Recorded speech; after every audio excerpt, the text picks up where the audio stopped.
Alrighty, folks, it's time to buckle up.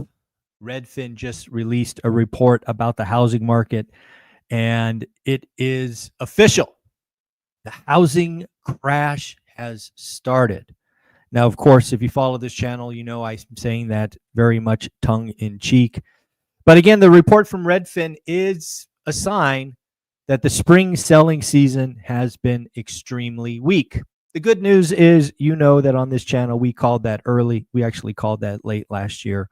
So what did Redfin tell us that's going to lead to the crash bros and doomers singing a happy dance? Well, the first thing they're going to talk about is the fact that month-on-month data was negative. Month-on-month from March to April, median home prices were down nationally. They were negative 0.1. Now, a couple of things you need to know about that number. First of all, it is significant. Why is it significant? Well, if you have studied real estate for as long as I have, if you follow Lance Lambert at Resi Club, you know that traditionally the spring months are where the most appreciation happens, and then it kind of weeds out later in the year. So the fact that we posted a negative 0.1 nationally is without question significant. It is just showing how bad this entire real estate market is for the year. Inside that number, they also highlighted particular markets that were down significantly in a month. For example, Charlotte, negative 1%. These are month-on-month numbers. Virginia Beach, negative 0.1 or negative 1%. Miami, negative 0.7%. Again, those three numbers are significant and are month on month. However, you and I know that we don't look at housing on a month on month basis. We look at it on a year on year basis. So when you can compare April of 25, which again was negative month on month, to April of 24, year on year comparison, guess what?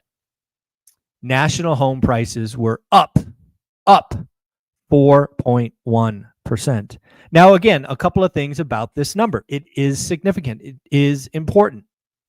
That positive 4.1% is actually the slowest number, the slowest appreciation in the last couple of years, slowest since July of 2023. However, inside that number, we still had markets up significantly. For example, Detroit, Philadelphia, both of those markets were up 12% year on year. So what does all of this mean? Well, it means that my calls early in the year are likely still very accurate. We are going to have historically low transactions, sub 4 million. And with interest rates now over 7% today, the second half of the year is going to be very, very slow. We are going to see some markets go negative. We are going to see some sellers take their houses off the market. We're going to see active inventory grow. What we're really going to see is days on market. Days on market are going to explode.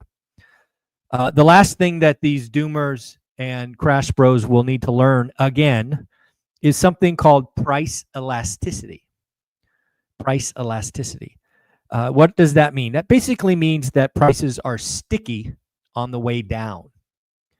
And again, this is not to say that the housing market can't crash, can't fall. I've never said that. I've always had a challenge with their timing.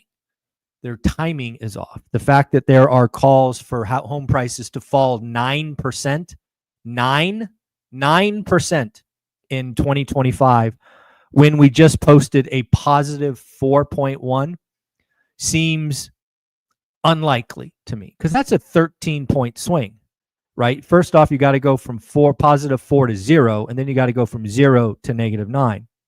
That's just hard to do mathematically in 7 months, right? We've got, 7 months. So again, it is very interesting for me to look at. But again, Redfin did report a drop of negative 0.1. That is significant. That just shows you how slow the market is. On top of that, with mortgage rates now over 7%, again, we are seeing mortgage demand collapse. Mortgage demand for purchases and refis collapsed 5% week on week.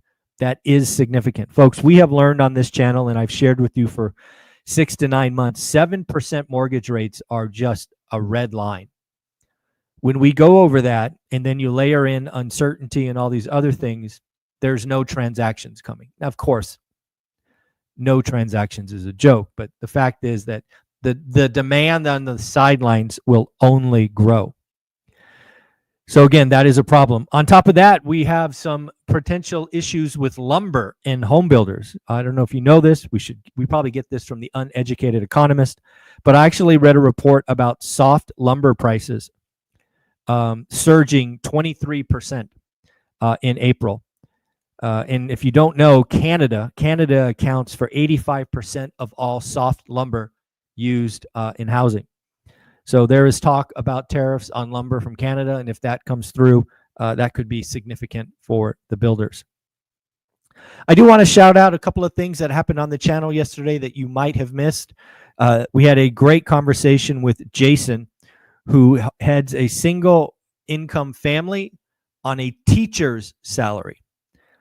Jason and his wife were able to build a real estate portfolio over a couple of decades that is quite impressive, has led to financial freedom.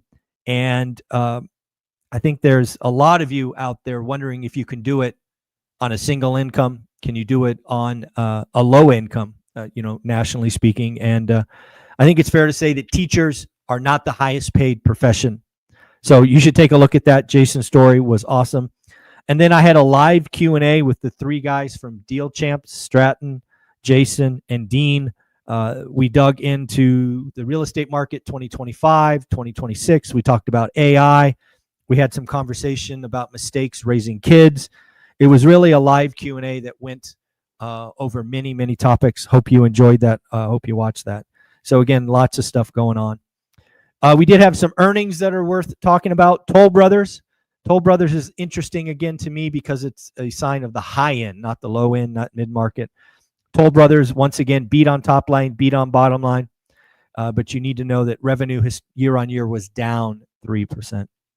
Palo Alto Networks, again, somebody I follow just to see what's going on in the software world. They're obviously a cybersecurity company. They too beat top line, beat bottom line, although they did miss on gross margin, which I thought was interesting. I don't know if you guys know who Klarna is. Klarna is a big buy now, pay later provider, and they've just indicated that unpaid debts is skyrocketing. Losses doubled in a quarter, up to $136 million in unpaid debt. I really never understood that model. I think it was a sign of the pandemic, buy now, pay later. There are people doing buy now, pay later for burritos. It's a crazy thing for me to think about.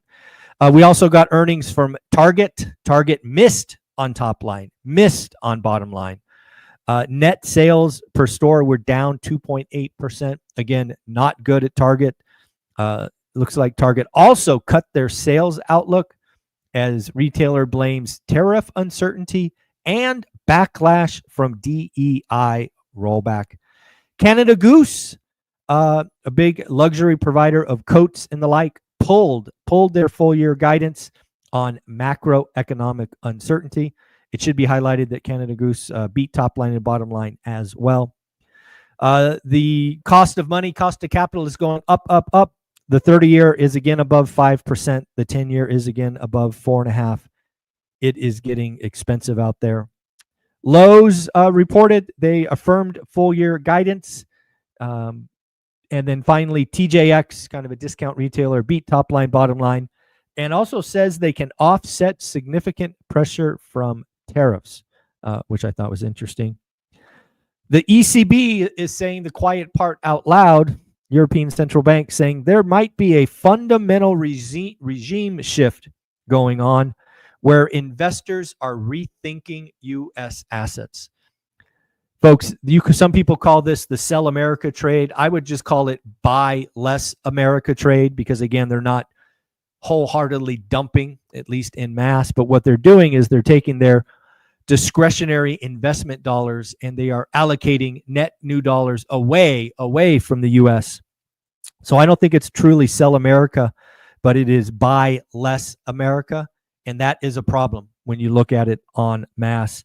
I do want to highlight for you, if you're in the school community, the Ladies of ORaaT accountability group starts at 8 a.m. Pacific.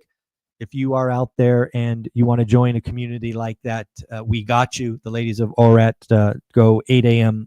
Wednesday Pacific. Ray Dalio's in the news again. The Fed is in a tough spot and should not cut rates. And then finally, we will close with some speak from Fed presidents. We got Bostic, Hammack, and Muslim. I gotta go hear somebody say that because I'm not sure I'm saying that right. We'll just go in the order I found them. Bostic, no recession in my current outlook. That's again, Fed President Bostic. But uncertainty when households and firms will feel comfortable making long-term spending decisions. People are uncertain. This is a problem. This, again, to kind of Bostic's first point, this can lead to a recession. The longer that consumers and businesses stay uncertain, the longer they will not make investments, not make purchases. Fed President Hammack, firms are reluctant to release employees. That is an important thing because right now there's been a lot of talk about the unemployment rate skyrocketing if a recession is coming. And right now companies are just holding on tight because it's hard to find and retrain if this thing turns around.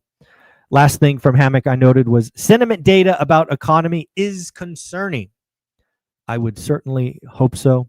Oh, got one more from Bostic I slid in here. Sorry, I didn't group them together. Unknown how consumers will respond to another round of inflation. You're wrong. The answer is pretty well known. It's going to be demand destruction. This is another round of 5, 6, 8, whatever it is, inflation is going to lead to tremendous demand destruction. Finally, from Bostic, the U.S. economy is going to see a slowdown this year. And then finally, from Muslim, I must be saying that wrong. Businesses and households are holding back from decisions amid uncertainty. Again, folks, it seems to be very, very clear that businesses and consumers are not spending. The discretionary spending's not there. They're sitting on their hands. The question is, are we getting better? Is uncertainty lifting? Will the big, beautiful bill land? Will that reinvigorate? Will all of those things come? No idea. But as uncertainty lifts, as we go forward, we are going to see what the second half brings. Don't forget, folks, if you are a landlord or want to become a landlord, one of the things you will need is landlord insurance. And of course, Steadily, as you see in the upper right corner, is the sponsor of the Daily Financial News. Just go to their link in the description and get a quote, see if they help you. Worst case, they can't, but you never know. Maybe they can get you better coverage at a better rate, as they did for me most recently on a fourplex. Thanks for the $1,000 savings. That was appreciated. Folks, take care. We will be back tomorrow with the Daily Financial News. Take care.